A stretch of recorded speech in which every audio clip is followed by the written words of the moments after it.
ABC Kinderteach presents Anatole, written by Eve Titus, illustrated by Paul Galdone.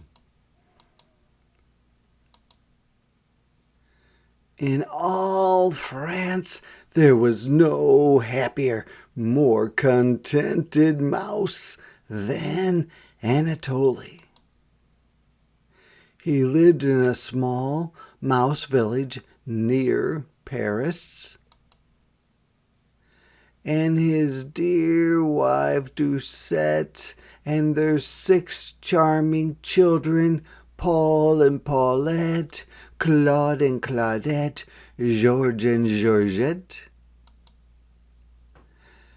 Every evening as the sky darkened, the husbands and fathers bicycled along the boulevard toward Paris to find food for their families.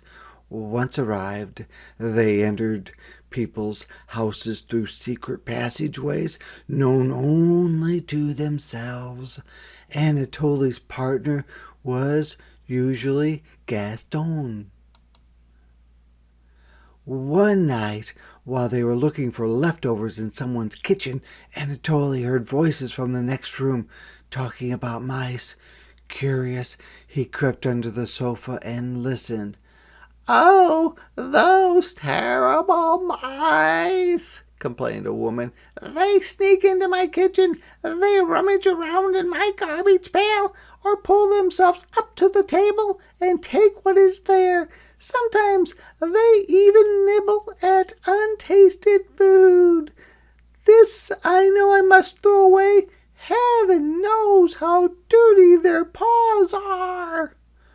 They are a disgrace to all France," said a man angrily. "To be a mouse is to be a villain." Deeply shocked, Anatole ran back to the kitchen. "Gaston, we must leave at once." On the way home, Anatole, greatly upset, told his friend what had happened. "Bah! A mere trifle," scoffed Gaston. "People are people and mice are mice. Our loved ones must eat, and our only hunting grounds are people's homes." "But I never dreamed they'd regarded us this way," cried the unhappy Anatole. "It is horrible to feel scorned and unwanted. Where is my self-respect, my pride, my honor?" Gaston shrugged his shoulders indifferently. "Resign yourself, Anatole." C'est la vie. Doucette comforted him. "You are so right, Anatole," she said sadly. "If only we could give people something in return. But alas, that is impossible." Anatole jumped up and danced Doucette around the room. "Impossible? Perhaps not. Ma petite. You have given me a wonderful idea." He sat down at the typewriter and typed 30 or 40 signs that said, "Extra specially good, specially good, good, not so good, no good." Then he stuck a long pin through each sign and put them all away carefully in his briefcase.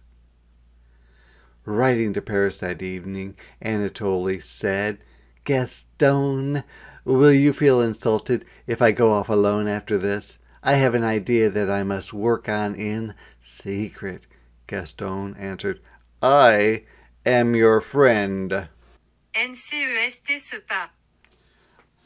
"A friend is never insulted. A friend has faith. Good luck."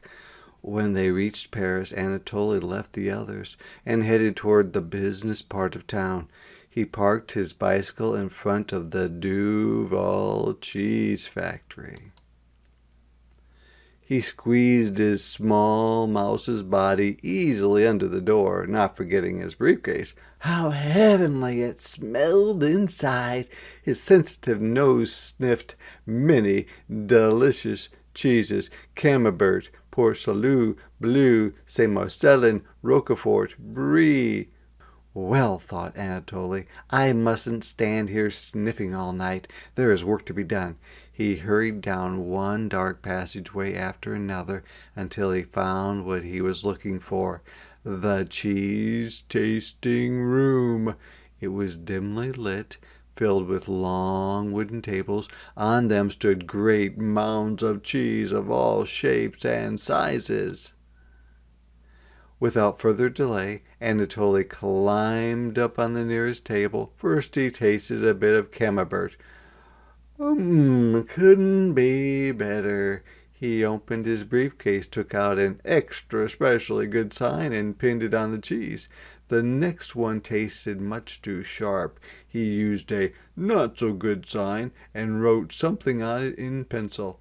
Up and down the long rows of cheeses went Anatole for hours and hours, sniffing and tasting and pinning on signs. At last his work was finished. Voilà. Now the Duval factory will learn a thing or two. Mice are known everywhere as the world's best judges of cheese, and as for myself, I shall bring some home proudly, for I have honorably earned it. Good. Not creamy enough. Especially good. Another pinch of salt. Not so good. Add more goat's milk. No good. Throw it away. Not so good. Need more grated onion. Especially good. Add a little vinegar. No good. Good, but add some more orange peel. Next morning at the factory there was great excitement. Everyone wondered who had written the strange little signs. In marched Monsieur Duval himself. We'll soon see just how much this Anatole knows about cheese. He tasted some Roquefort. Touché! Anatole is right. This does need more orange peel. Now listen, all of you. Business has been none too good lately. We'll try making cheese Anatole's way and see what happens. Every night Anatole left more of the little signs, and every day the cheese workers made more changes. Soon business began to boom. The people of France demanded Duval cheese or no cheese at all. Orders poured in so fast that Monsieur Duval enlarged his factory and gave everybody a raise in salary. But he couldn't discover who was leaving the signs. Why doesn't Anatole appear? Monsieur Duval asked his secretary. He deserves to be rewarded. We owe all our good fortune to him. He wrote a little note begging to meet Anatole, but Anatole wrote back that he preferred to remain unknown. Monsieur Duval even had every employee named Anatole come to his office for questioning, but each one denied that he had left the signs. It was no use. The secret remained a secret. Then one afternoon, Monsieur Duval rang for his secretary and dictated a very long letter. That night, Anatole found the letter. My dear Anatole, this letter comes to thank you for all you have done. Our success is due entirely to your wonderful work. I am most anxious to meet you in person, but since you prefer to remain unknown, I shall respect your secret. Whoever you are, it is clear that you love cheese greatly.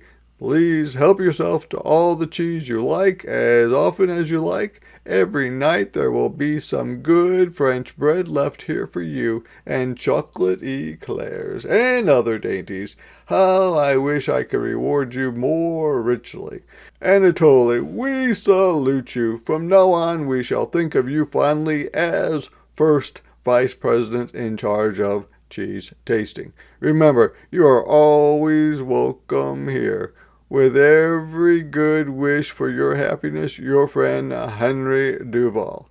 When Doucette saw the letter, she said, "No more snooping around in strange people's houses for you. That's finished forever. You are the smartest mouse in the world." Paul and Paulette, Claude and Claudette, and Georgette climbed up on his chair and hugged him. "We are so proud. Our beloved Papa is now a respectable business mouse." The next day Anatole invited Gaston to be his helper. The older mouse made a very deep bow. "Gladly will I join you." Then he kissed his friend on both cheeks and cried, "Viva Anatole!" Was he content to sit back and do nothing about our way of life? None, none. He is a mouse of action, a mouse of honor, a mouse magnifique. And so it came to pass. Anatole and his partner worked at the factory side by side in perfect harmony. The secret stayed a secret always. So, if you should ever meet a mouse looking for leftovers, you will know at once that it cannot possibly be Anatole, the happiest, most contented mouse in all France.